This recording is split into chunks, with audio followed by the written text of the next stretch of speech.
go through a basic central heat setup and domestic hot water setup if you choose not to use the setup wizard.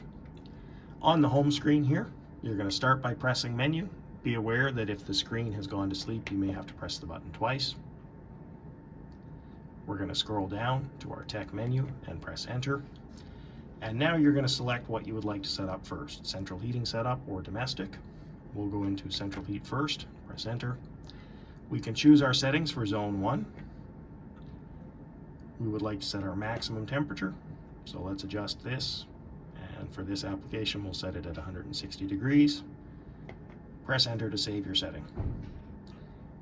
The boiler's asking what we'd like to set our minimum temperature to. Press enter, adjust this up or down. For this application we'll set this down to 100. Press enter to save your settings. Escape back out one menu. We'll now set zone 2. Press enter. Maximum temperature again.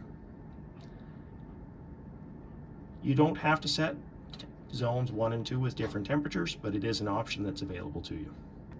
So again, you can go down to your minimum temperature and set this.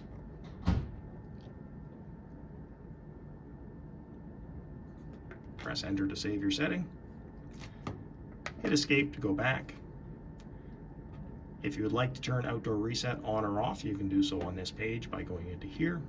And if we turn outdoor reset on, outdoor reset is now active.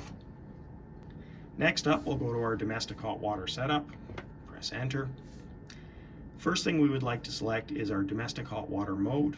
This indicates whether you're using a tank sensor, if the boiler is a combi boiler, or if you'd like to use an aquastat. If it's a combi boiler, the default is set to 0, and it should be there when you power the boiler up. If you set it to mode number 1, this is for a tank sensor, and you can see it says tank sensor. And if you're using an aquastat, you can set aquastat.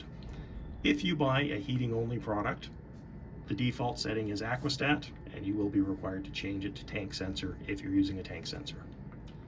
Press enter to save our setting. Once you've chosen to use a tank sensor, you may now choose the temperature of the tank by going to DHW Setpoint. Press enter, and you can adjust the temperature in your tank to whatever your desired setting is. Once you're happy with your settings, tap escape a few times to go back to the main menu, and you've finished setting up your boiler. You will notice we now have an error code indicating 203 DHW sensor fault.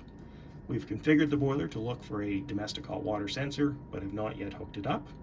In order to clear this error, you will either have to set the boiler back to aquastat if you're not using a tank sensor, or connect the domestic hot water temperature sensor, and the boiler will automatically clear the error.